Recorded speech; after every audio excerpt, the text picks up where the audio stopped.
నమో వెంకటేశాయ. ఏడుకొండలవాడ వెంకటరమణ గోవింద గోవింద. శ్రీ శ్రీనివాస శ్రీ వెంకటేశ గోవింద గోవింద. కలియుగ ప్రత్యక్ష దైవం శ్రీనివాస పరబ్రహ్మ అనుగ్రహ విశేషంతో శ్రీమద్భాగవతంలో నవమ స్కంధంలోని విశేషాలు యథాశక్తి మనం తెలుసుకుంటున్నాం. నారాయణం నమస్కృత్య నరం చైవ నరోత్తమం దేవీం సరస్వతీం వ్యాసం తతో జయముదీరయేత్. శుకయోగీంద్రుల వారు పరీక్షిన్ మహారాజునకు ఇక్ష్వాకు వంశ వృత్తాంతాన్ని వర్ణించి చెబుతూ అందులో సగర చక్రవర్తి చరిత్రను చెబుతున్నారు. ఆ సగరుని యొక్క పుత్రులు 60,000 మంది యాగాశ్వాన్ని అన్వేషిస్తూ కపిల మహర్షి ఆశ్రమానికి వెళ్ళి ఆయన్ని ఇబ్బంది పెట్టబోయి వాళ్లే ఇబ్బంది పడ్డారు, భస్మరాసులుగా మారిపోయారు. వారి దేహం నుంచి ఉత్పన్నమైనటువంటి అగ్నులతో దగ్ధమైపోయారు. ఆ తరువాత సగర చక్రవర్తి ఆదేశంతో పౌత్రుడైనటువంటి మనుమడైనటువంటి అంశుమంతుడు యాగాశ్వాన్ని అన్వేషిస్తూ ఆ కపిల మహర్షి ఆశ్రమానికి చేరుకుని కపిల మహర్షిని స్తోత్రం చేశాడు అంశుమంతుడు. త్వన్మాయా రచితే లోకే వస్తుబుద్ధ్యా గృహాదిషు భ్రమంతి కాలలోభేర్ష్యామోహ విభ్రాంత చేతసః. ఓ కపిల మహర్షి, నీవు సాక్షాత్తు శ్రీ మహావిష్ణు స్వరూపమే. ఈ లోకమంతా నీ చేతనే రచింపబడింది. ఎన్నో రకాలుగా కనిపిస్తున్నటువంటి ఈ విషయాలున్నాయే, ఇవన్నీ పామరులమైనటువంటి మమ్మల్ని మోహానికి గురి చేస్తూ ఉంటాయి. మోహమే కాకుండా ఇదే ఈ లోకంలో కనిపించేటువంటి నీ మాయారచితమైనటువంటి వస్తువులే శాశ్వతమని మేము భ్రాంతిని కూడా పొందుతూ ఉంటాం. గృహాదుల యందు, భార్యా పుత్రాదుల యందు, అనేక లౌకిక సుఖముల యందు ఆసక్తులమై ఇక్కడిక్కడే తిరుగుతూ ఉంటాము. కామలోభ ఈర్ష్య మోహ విభ్రాంత చేతసః. కామము, లోభము, అసూయ ఇలాంటి వాటితో మనస్సు చెదిరిపోయి నిజమైన జ్ఞానాన్ని మేము పోగొట్టుకున్నాము. నీవు పరమాత్మ స్వరూపుడవయ్యా. అద్యన సర్వభూతాత్మన్ కామకర్మేంద్రియాశయః మోహపాశో దృఢశ్చిన్నో భగవంస్తవ దర్శనాత్. సమస్తమైన ప్రాణికోటి స్వరూపము నీవే అయి ఉన్నావు, అన్నిటి యందు నీవే ఉన్నావు. సర్వభూతాత్మన్. ఓ మహర్షి, ఈనాటికి కామకర్మేంద్రియాశయ మోహపాశ, ఈ కోరికలతో కూడినటువంటి మోహపాశం ఏదైతే ఉందో, ఇంద్రియాలని ఆకర్షించేటువంటి ఆ కోరికల యొక్క ప్రాబల్యం ఏదైతే ఉందో అది నాకు ఉపశమించింది. ఎందువల్ల అంటే భగవన్ తవ దర్శనాత్, మీ వంటి మహానుభావులను దర్శించటం వల్ల నాలో ఉన్నటువంటి మోహమంతా ఛిన్న నశించింది. ఆ మోహం ఎలాంటిది? దృఢ. ఆ మాయ ఎంత గట్టిది అంటే దాంట్లో పడినటువంటి వాళ్ళు బయటపడటం అసాధ్యం. అంత గట్టిగా ఉన్నటువంటి మోహం కూడా పరమాత్మ స్వరూపుడవైన నీ దర్శనం నాకు కలగంగానే ఆ మోహం అంతా నాశనమైపోయింది. నిజమైనటువంటి జ్ఞానం కలుగుతోంది. లేకపోతే మహానుభావులైన మిమ్మల్ని స్తుతించేటువంటి ఆలోచన నాకెందుకు కలుగుతుంది? శ్రీ శుక ఉవాచ ఇత్థం గీతానుభావస్థం భగవాన్ కపిలో ముని అంశుమంతం ఉవాచేదం అనుగృహ్య ధియా నృప. ఈ రకంగా అంశుమంతుని చేత చక్కగా శ్లోక రూపంలో స్తోత్రం చేయబడినటువంటి కపిల మహర్షి సంతోషించి అంశుమంతునితో ఇలా మాట్లాడుతున్నారు. అతని బుద్ధి వైశిష్ట్యానికి ఆయనకి ప్రసన్నత కలిగింది. అనుగ్రహించి ఇలా మాట్లాడుతున్నారు కపిల మహర్షి అంశుమంతునితో. శ్రీ భగవానువాచ, శ్రీ కపిల ఉవాచ అలా శ్రీ భగవానువాచ. కపిల మహర్షి అంటే విష్ణువంశ సంభూతులు అని స్పష్టం చేస్తూ, అశ్వోయం నీయతాం వత్స పితామహ పశుస్తవ ఇమే చ పితరో దగ్ధాః గంగాంభోర్హంతి నేతరత్. నాయనా, నీవు ఈ యాగాశ్వాన్ని యథేచ్ఛగా తీసుకుని వెళ్ళు. మీ తాతగారైనటువంటి సగర చక్రవర్తికి అందించి వారి అశ్వమేధయాగం పరిసమాప్తి అయ్యేలాగా సహకరించు వత్స అని ప్రేమగా సంబోధిస్తూ ఉన్నారు. ఈ యాగాశ్వము సగర చక్రవర్తికి సంబంధించింది కదా, తీసుకుని వెళ్ళిపో. ఇదిగో ఇక్కడ దగ్ధమయ్యారే 60,000 మంది పితరులు, నీ పితరులు, వాళ్ళందరూ కూడా ముక్తిని పొందాలంటే మార్గం ఏమిటో తెలుసా?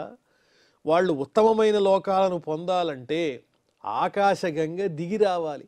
పవిత్రమైనటువంటి ఆ ఆకాశగంగ యందు ఎప్పుడైతే వీరి భస్మరాశులన్నీ కూడా కలుస్తాయో, తడుపబడతాయో గంగ యొక్క జలము చేత, అప్పుడే వీరు ఉత్తమ లోకాన్ని పొందుతారు. అప్పటిదాకా వీళ్ళకి ముక్తి లేదు అని చెప్పారు కపిల మహర్షి.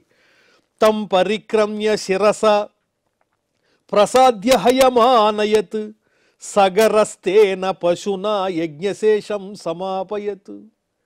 ఆ తరువాత అంశుమంతుడు భక్తి ప్రపత్తులతో కపిల మహర్షికి ప్రదక్షిణం చేసి ఆయన అనుగ్రహాన్ని పొంది ఆశ్రమం నుంచి యాగాశ్వాన్ని తీసుకుని వెళ్ళి సగర చక్రవర్తికి, అంటే తమ తాతగారికి పితామహునికి అందించాడు. ఆ తరువాత సగర చక్రవర్తి నిర్విఘ్నంగా అశ్వమేధయాగాన్ని పరిసమాప్తం చేశాడు. కానీ ఆయనలో కూడా దుఃఖం ఉన్నది. ఎందువల్లంటే 60,000 మంది కుమారులు ఒక్కసారిగా దగ్ధమైపోయారు అనేటప్పటికీ ఎంత గొప్ప ధీరోదాత్తునకైనా హృదయం కలవరపడుతుంది. ఆయనలో కూడా ఆ విధమైనటువంటి ఒక రకమైన కలత ఏర్పడింది. రాజ్యమంశుమతిన్యస్య నిస్పృహో ముక్తబంధన. నెమ్మదిగా శోకం నుంచి బయటపడి రాజ్యభారం అంతా మనుమడైనటువంటి అంశుమంతునకు అప్పజెప్పి అక్కడి నుంచి బయలుదేరి వేటి మీద ఆశ లేకుండా అన్ని బంధములను విడిచిపెట్టి ఔర్వోపదిష్ట మార్గేణ లేభే గతిమనుత్తమాం. గురువుగారైన ఔర్వుల వారు ఉపదేశించిన ప్రకారము చక్కగా యోగ మార్గాన్ని అవలంబించి ఉత్తమమైనటువంటి గతిని పొందాడు. అంటే శరీరాన్ని విడిచిపెట్టాడు సగర చక్రవర్తి. ఆ తరువాత ఇప్పుడు మనం 9వ స్కంధంలో 8వ అధ్యాయాన్ని పూర్తి చేసుకున్నాం. 9వ అధ్యాయంలో ప్రవేశించాం. భగీరథుని యొక్క దివ్య చరిత్ర చెప్పుకోబోతున్నాం. శ్రీ సుఖ ఉవాచ అంశుమాంశ్చ తపస్తేపే గంగానయన కామ్యయ కాలం మహాంతం నాశక్నో తతః కాలేన సంస్థితః. సగరుని మనుమడైనటువంటి అంశుమంతుడు కొంతకాలం రాజ్య పరిపాలన చేసి, అయ్యో మా పితృదేవతలకి ఉత్తమ లోకాలు కలగాలి, దానికోసం నేను గంగాదేవిని ప్రసన్నం చేసుకోవాలని తపస్సు చేయటం ప్రారంభించాడు. కానీ అతడు చెయ్యలేకపోయాడు ఆ పని. అతని జీవితంలో ఆ ఆశయం నెరవేరలేదు. కాలం మహాంతం నాశక్నోత్. ఆ గంగాదేవి అనుగ్రహించేంత వరకు అతడు తపస్సు చేయలేకపోయాడు, దేహాన్ని చాలించాడు అంశుమంతుడు. దిలీపస్తత్సుతస్తద్వత్ అశక్తః కాలమే ఇవాన్ భగీరథస్తస్య పుత్రః తేపేస సుమహత్తపః. అంశుమంతుని కుమారుని పేరు దిలీపుడు. ఆ దిలీపుడు కూడా తండ్రిలాగానే రాజ్య పరిపాలన చేసి అతడు కూడా గంగావతరణం కోసం ప్రయత్నం చేసి విఫలమయ్యాడు. అతడు శరీరాన్ని విడిచిపెట్టాడు. ఆ దిలీపుని కుమారుని పేరే భగీరథుడు. భగీరథస్తస్య పుత్రః. ఆ దిలీపుని కుమారుడైనటువంటి భగీరథుడు తీవ్రమైనటువంటి దీక్షతో ఏ విధంగానైనా సరే గంగాదేవిని భూమికి తీసుకురావాలి, తమ పితృదేవతల యొక్క భస్మరాశులపై ప్రవహింప చెయ్యాలి, తద్వారా వారికి ఉత్తమ లోకాలు కలిగించాలి అని తీవ్రమైన పట్టుదలతో ప్రయత్నం చేసి గొప్ప తపస్సు చేశాడు. ఈ వృత్తాంతంలో మనం బాగా తెలుసుకోవలసినటువంటి ముఖ్యమైన విషయం ఉంది. చూడండి, మన తరం వాళ్ళు మనకి తెలుస్తారు, ముందు తరం వాళ్ళు తెలియచ్చు, ఆ పై తరాల వాళ్ళు మనకి తెలియనే తెలియదు. తాతగారి పేరు గుర్తుంటుంది, ముత్తాతగారి పేరు కూడా గుర్తుండొచ్చు. ఆ తరువాత పైన ఉన్న వంశంలో వాళ్ళు ఎంతమందికి స్మరణకు వస్తారు? చాలా కొద్ది మందికే. వారు ఆ తరంలో ఉన్నారు కాబట్టే ఈనాడు మనం ఈ తరంలో ఇవన్నీ చూడగలుగుతున్నాం, అనుభవించగలుగుతున్నాం అనేటువంటి ఆలోచనతో వారికి మేలు కలిగే విధంగా మనం చక్కగా శ్రాద్ధ కర్మలు ఆచరిస్తూ పితృతర్పణాదులన్నీ చేస్తూ ఉండాలి. ఎందువల్లంటే మన పూర్వీకులు లేకపోతే మనం లేము కదా. అందువల్ల ఈనాటిదే మనకి శాశ్వతము, పూర్వందంతా మనకెందుకు అనే ఆలోచన మాని వాళ్ళ యొక్క ప్రయోజనం కోసం, అంటే వారికి ఉత్తమ లోకాలు కలగటం కోసం కూడా మనం ఈనాడు ప్రయత్నం చెయ్యాలి. కారణం ఏమిటి అంటే వారు లేకపోతే మనం ఈనాడు లేము కాబట్టి. చూసారా, ఇక్కడ భగీరథుడు కూడా తన వంశంలో ఉన్నటువంటి వాళ్ళు ముత్తాతలు వీళ్ళు ముక్తి పొందాలి, వాళ్లకు చక్కగా ఉత్తమ లోకాలు ప్రాప్తించాలి అని ఇప్పుడు అంశుమంతుని పితృదేవతలు ఎవరు? 60,000 మంది సగరుని యొక్క కుమారులు.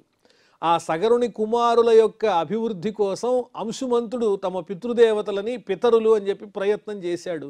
అంశుమంతుని కుమారుడైనటువంటి దిలీపుడు కూడా తండ్రి యొక్క మార్గాన్ని అనుసరించి తమ పూర్వీకులు ఎలాగైనా ఉత్తమ లోకాలు పొందాలి అని ప్రయత్నం చేశాడు. మరి దిలీపుని యొక్క కుమారుడైనటువంటి భగీరథుడు తనకెందుకని ఊరుకున్నాడా? లేదు. ఏ విధంగానైనా తమ తండ్రి తాత వీళ్ళు చేసినటువంటి ప్రయత్నాలు సఫలం కావాలి, అదే ఉత్తమ మార్గంలో నేను నడవాలని సంకల్పం చేసుకుని గంగాదేవి కోసం తపస్సు చేస్తున్నాడు. ఇది ఉత్తముల యొక్క మార్గము అని మనకి వృత్తాంతంలో తెలుస్తోంది. దర్శయామాస తందేవి ప్రసన్నా వరదాస్మితే ఇత్యుక్తః స్వమభిప్రాయం శశంసావనతో నృపః. భగీరథుని యొక్క గొప్ప తపస్సు ఫలించింది. గంగాదేవి ప్రసన్నమై ప్రత్యక్షమై, నాయనా నీకు నేను అనుగ్రహాన్ని కలిగిస్తున్నాను, ఏం కావాలో కోరుకో అనేటప్పటికీ భగీరథుడు తన మనస్సులో ఉన్నటువంటి అభిప్రాయాన్ని స్పష్టంగా తెలియజేశాడు, శిరస్సు వంచి నమస్కారం చేసి. కోపి ధారయతా వేగం పతంత్యామే మహీతలే అన్యథా భూతలం భిత్వా నృపయాస్యే రసాతలం. నాయనా, నేను భూమి మీదకి రావాలంటే చాలా సమస్యలు ఉన్నాయి, అవన్నీ నీకు చెప్తాను విను అని గంగాదేవి భగీరథునితో ఇలా చెబుతోంది. నేను వేగంగా ఆ పైనుంచి దిగి వచ్చేటప్పుడు ఆ వేగాన్ని తట్టుకునే శక్తి భూమికి ఉంటుందా? ఈ భూమి మీద సరాసరి గనక నేను ప్రవహించినట్లయితే, పైనుంచి ఒక్కసారి పడినట్లయితే భూదేవి నా ప్రతాపాన్ని తట్టుకోలేదు. నన్ను భరించగలిగినటువంటి వాళ్ళు ఎవరైనా ఉన్నారా? నా వేగాన్ని నియంత్రించగలిగినటువంటి వాళ్ళు ఎవరైనా ఉన్నారా? అన్యథా భూతలం భిత్వ, అలా గనక జరక్కపోతే నా వేగానికి భూమి కాస్త చిన్నమైపోతుంది, అక్కడి నుంచి నేను పాతాళానికి వెళ్ళిపోతాను. రసాతలం యాస్యే, నేను పాతాళంలో ప్రవేశిస్తాను. అంతేకాదు భూమికి కూడా ప్రమాదం కలుగుతుంది. అంతేకాదు ఇంకో విషయం కూడా ఉంది. కించాహం న భువం యాస్యే నరామయ్యామృజంత్యఘం మృజామి తదఘం కుత్ర రాజన్స్తత్ర విచింత్యతాం. నేను ఈ భూమి మీదకి వస్తే జరిగేది ఏమిటి చెప్పు? ఈ భూమిలో ఉన్నటువంటి మానవులందరూ నన్ను స్పృశిస్తారు, నాలో స్నానాలు ఆచరిస్తారు, వాళ్ళ పాపాలన్నీ నాకు అంటుకుంటాయి. అవి నేను ఎక్కడికి వెళ్ళి పోగొట్టుకోవాలి? ఇక్కడ నా యందు స్నానం ఆచరించినటువంటి వారి పాపాలైతే పోతాయి, కానీ వారివన్నీ నాకు అంటుకుంటాయే. ఈ పాపాలు పోగొట్టుకునేటువంటి మార్గం ఏదో కూడా ఆలోచించాలి. మృజామి తదఘం కుత్ర, నేను అందరి పాపాలు కడుగుతాను, మరి నా పాపాలు కడుక్కోవటానికి సరైనటువంటి మార్గం ఏదో చెప్పవయ్యా ఓ రాజా భగీరథ అని గంగాదేవి స్వయంగా ప్రశ్నిస్తోంది భగీరథుడిని. అప్పుడు భగీరథుడు చెప్పినటువంటి సూచన ఏదైతే ఉందో అది మనందరికీ అనుసరణీయం. చాలా విలువైన మాట, చాలా తేలికగా కనిపిస్తుంది, కానీ విలువైన బరువైనటువంటి మాట. చూడండి, అంటే ఎవరిని మనం గౌరవించాలి, ఎవరితో సాంగత్యం చేయాలి, అవన్నీ తెలుస్తాయి. భగీరథౌవాచ సాధవో న్యాసిన శాంతాః బ్రహ్మిష్ఠా లోక పావనాః. అమ్మా గంగా, ఈ లోకంలో అందరూ పాపాలు చేసిన వాళ్లే ఉంటారా? మహానుభావులు చాలామంది ఉన్నారు. మానవుడు దేహాన్ని ధరించాడు అంటే ఆ దేహంతో ధర్మాచరణ చెయ్యాలి. ఆ విలువైన జ్ఞానం కలిగినటువంటి వాళ్ళు, భగవద్ధ్యాన తత్పరులైనటువంటి మహానుభావులు చాలామంది ఉన్నారు. సాధవః, సజ్జనులైనటువంటి వాళ్ళు, ఎవరికి హాని తలపెట్టని వారు. న్యాసినః, అన్నీ విడిచిపెట్టేసిన సర్వసంగ పరిత్యాగులున్నారు. శాంతాః, ఏ సమయంలోనైనా కూడా కోపాన్ని పొందకుండా శాంతబుద్ధితో ఉన్న బ్రహ్మజ్ఞాన సంపన్నులు. బ్రహ్మిష్ఠాః లోకపావనాః, అటువంటి వారి చేత లోకమే పవిత్రమైపోతోంది. ఎవరు వారు ఇంతకీ అంటే వాళ్ళందరూ శ్రీ మహావిష్ణువు యొక్క భక్తులే. వారి లక్షణాలే ఇవి. హరంత్యఘంతే అంగసంగాత్, వారు నీ యందు స్నానమాచరించటం వల్ల, పాపాత్ముల స్పర్శ వల్ల నీకు కలిగినటువంటి మాలిన్యం ఏదైతే ఉందో ఆ మాలిన్యం అనేది ఇటువంటి హరిభక్తులైన మహాత్ముల యొక్క స్నానాదుల వల్ల పోతుంది. వాళ్లే నీ పాపాన్ని కడిగివేయగలరు. హరంత్యఘంతే అంగసంగాత్, పవిత్రులైనటువంటి ఆ మహానుభావుల యొక్క శరీర స్పర్శ చేత నీలో ఉన్నటువంటి ఆ మాలిన్యం, నువ్వేదైతే అనుకుంటున్నావో మానవుల వల్ల కలిగే మాలిన్యం, అదంతా పోతుందమ్మా. తేష్వాస్తే యగభిద్ధరి, వారి ఎందువల్ల పోతుంది? ఆ సాధువులు సజ్జనులు వీళ్ళంతా ఎవరు అంటే తేషు ఆస్తే హరిహి, వారి యందు శ్రీ మహావిష్ణువు ఉన్నాడు. శ్రీ మహావిష్ణువు స్థిరంగా ఉండేటువంటి చోటు ఏదో చెబుతున్నారు చూడండి. సాధవ న్యాసిన శాంతా బ్రహ్మిష్ఠా లోకపావనా, వీళ్ళెవరైతే ఉన్నారో వీళ్ళే హరిభక్తులు. ఆ హరిభక్తులు కూడా నీ యందు స్నానాలు ఆచరిస్తారు ఈ భూమి మీద. అప్పుడు పాపాత్ములు స్నానం చేయటం వల్ల కలిగిన మాలిన్యం అంతా నాశనం అయిపోతుందమ్మా, భయం లేదు. పరతత్వజ్ఞులు శాంతచిత్తులు తపఃపారీణులు ఆర్యుల్ ఘనుల్, పురుషశ్రేష్ఠులు వచ్చి తల్లి భవదంభోగాహముల్ సేయగా, నరసంఘాఘము నిన్ను పొందునే.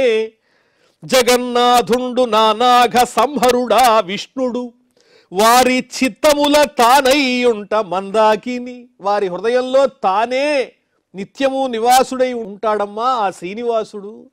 ఆ శ్రీనివాసుడు వారి హృదయంలో ఉన్నాడు కాబట్టి వారు ఎప్పుడైతే నీ యందు స్నానమాచరిస్తారో నీకు కలిగిన మాలిన్యాలన్నీ పోతాయని భగీరథుడు తెలియజేశాడు. ధారయిష్యతి తే వేగం రుద్రస్త్వాత్మా శరీరిణాం, యస్మిన్నోతమిదం ప్రోతం విశ్వం షాటీవ తంతుషు. ఇక రెండవ సమస్య ఉన్నదిగా. సరాసరి పైనుంచి కిందకి దిగి వచ్చేటప్పుడు భూమి నా వేగాన్ని తట్టుకోలేదు, దానికి మార్గం నన్ను ధరించే వాళ్ళు ఎవరున్నారు అంటే భగీరథుడు చెబుతున్నాడు. తే వేగం శరీరిణామాత్మా రుద్ర ధారయిష్యతి, సమస్తమైన దేహధారుల లోపల స్థిరంగా నిలిచి ఉన్నటువంటి ఆ పరమాత్మ స్వరూపుడైన శంకరుడు, ఆ రుద్రుడే నీ యొక్క వేగాన్ని ధరించగలుగుతాడు, నీ వేగాన్ని ఆపగలుగుతాడు. యస్మిన్నోతమిదం ప్రోతం విశ్వం షాటీవ తంతుషు, ఎవని యందైతే ఈ జగత్తంతా ఉన్నదో, ఏ విధంగా అంటే దారంలో వస్త్రంలాగా, దారాల సమూహం కలిస్తేనేగా వస్త్రం అయ్యేది.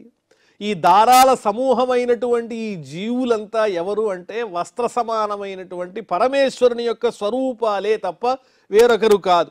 అలాంటి పరమాత్ముడే నీ వేగాన్ని అడ్డుకోగలడు, ఆయన్ని నేను ప్రసన్నం చేసుకుంటానని చెప్పాడు భగీరథుడు. ఇత్యుక్త్వా సంనృపో దేవం తపసా తోషయచ్చివం, కాలేన అల్పీయసా రాజన్ తస్యేషః సమతుష్యత. ఈ విధంగా భగీరథుడు గంగాదేవితో చెప్పి తపస్సు చేయటం ప్రారంభించాడు. ఎవరి కోసం? పరమేశ్వరుడి కోసం. ఆ తరువాత పరమేశ్వరుడు కూడా స్వల్పకాలంలోనే ప్రత్యక్షమై, నాయనా నీవు కోరినటువంటి కోరిక లోక కళ్యాణకారకమైనది, నేను తప్పకుండా ఆ గంగని భరిస్తాను అని అంగీకరించాడు. కాలేన అల్పీయసా రాజన్, స్వల్పకాలంలోనే అతని తపస్సుకి మెచ్చి పరమేశ్వరుడు ఆనందంగా ప్రత్యక్షమయ్యాడు. తథేతి రాజ్ఞాభిహితం సర్వలోక హితశివ, దధారావహితో గంగాం పాదపూత జలాం హరే. అలాగే అని అంగీకరించి పరమేశ్వరుడు ఆ పైనుంచి వస్తున్నటువంటి గంగాదేవిని తాను భరించాడు శిరస్సుతో. ఎందువల్ల అంటే శివ సర్వలోక హిత, పరమేశ్వరుడు సర్వలోకానికి హితాన్ని చేకూర్చేవాడు కాబట్టి ఆయన అంగీకరించారు. దీనివల్ల సమస్తమైన లోకాలకు మేలు కలుగుతుంది. దధార అవహిత గంగా పాదపూత జలాం హరే, శ్రీహరి యొక్క పాద స్పర్శ చేత పవిత్రమైనటువంటి జలములు కలిగిన ఆ గంగను పరమేశ్వరుడు తన శిరస్సున ధరించాడు అని వర్ణించి చెబుతున్నారు. భగీరథస్ రాజర్షి నిన్యే భువన పావనీం, యత్ర స్వపితॄణాం దేహాః భస్మీభూతా శ్మశేరతే. ఆ తరువాత భగీరథుడు మళ్ళీ పరమేశ్వరుణ్ణి ప్రార్థన చేస్తే ఆ పరమేశ్వరుడు తన జటాజోటం నుంచి, అరణ్యం లాంటి జటాజోటం నుంచి ఆ గంగానదిని విడిచిపెడితే అనేక పాయలుగా గంగానది వచ్చింది. అందులో ఒక పాయ ఈ భగీరథుడిని అనుసరించి వెళ్ళి ఎక్కడైతే కపిల మహర్షికి అవమానం చేయబోయి దగ్ధమైన దేహములు కలిగిన వారు ఉన్నారో సగర చక్రవర్తి కుమారులు, వాళ్ళ భస్మ రాసులపై ప్రవహించింది. వాళ్ళందరికీ కూడా స్వర్గలోకం ప్రాప్తించింది. హరుమెప్పించి మహాతపో నియతుడై ఆకాశ గంగా నదిన్ ధరకుం తెచ్చి నితాంత కీర్తి లతికా స్తంభంబుగా నవ్య సుస్థిర లీలన్ పితృకృత్యమంతయును నర్చన్ వారితానేక దుస్తర వంశవ్యధుడా భగీరథుడు నిత్యశ్రీకరుండల్పుడే. భగీరథుడు ఎటువంటి వాడో చక్కగా వర్ణించి చెబుతున్నారు పోతన వారు. పితృదేవతలకు ఆనందాన్ని కలిగించాడు. తమ తండ్రి గారు చేయలేని పనిని తాను చేశాడు, తాతగారు చేయలేని పనిని తాను చేశాడు. వాళ్ళ కార్యభారం తనదిగా భావించాడు. తమ వంశంలో ఉన్నటువంటి పెద్దలకు ఉత్తమ లోకాలు కలిగించటం అనేది నా బాధ్యత అని సుస్థిరమైనటువంటి సంకల్పంతో ఏమాత్రము వెనక్కి తగ్గకుండా కష్టపడి ఆ భగీరథుడు గంగను భూమి మీదకి తీసుకుని వచ్చాడు. గంగాదేవిని మెప్పించాడు, పరమేశ్వరుని అనుగ్రహాన్ని కూడా పొందాడు. రథేన వాయువేగేన ప్రయాంతమనుధావతి దేశాన్ పునంతి నిర్దగ్ధాన్ ఆసించత్ సగరాత్మజాన్. ఈ విధంగా వాయువేగంతో భగీరథుడు ముందు రథం మీద వెడుతుంటే అతని రథాన్ని అనుసరించినటువంటి గంగ వెనకాల ప్రవహిస్తూ వెళ్ళి ఎక్కడైతే ఈ పితృదేవతలు సగర చక్రవర్తి కుమారులు దగ్ధమై ఉన్నారో అక్కడ భస్మరాసులుగా ఉన్నటువంటి వారి మీద చక్కగా ప్రవహించింది. అసించత్ సగరాత్మజాన్, సగరపుత్రులకు ఉత్తమ లోకాలనిచ్చింది ఆ గంగా నది అని చెబుతూ ఆ గంగ ఎంత పవిత్రమైందో వర్ణిస్తున్నారు. యజ్జల స్పర్శ మాత్రేణ బ్రహ్మదండ హతా అపి సగరాత్మజా దివం జగ్ముహు కేవలం దేహభస్మభి.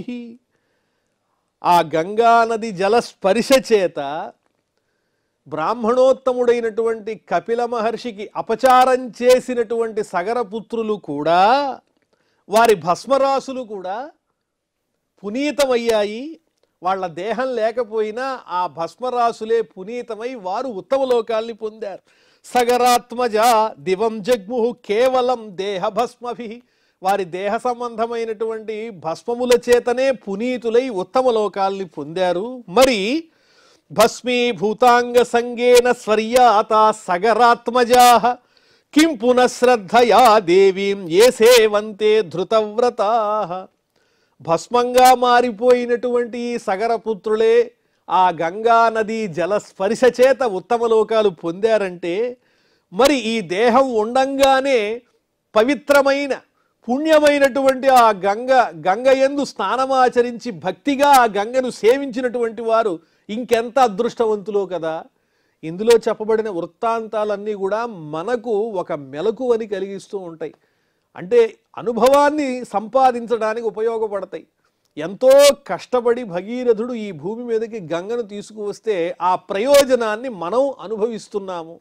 ఆ గంగా నదిలో స్నానమాచరించి పవిత్రతను పొందుతున్నాం, మన పాపాలన్నింటినీ పోగొట్టుకుంటున్నాం. కాబట్టి అటువంటి గంగలో స్నానమాచరించేటప్పుడు పవిత్రమైనటువంటి మనస్సుతో చక్కటి బుద్ధితో స్నానమాచరించాలి, ధ్యానంతో స్నానమాచరించాలి, శ్రద్ధతో స్నానమాచరించాలి అని మనం తెలుసుకోవలసి ఉన్నది ఈ వృత్తాంతం ద్వారా.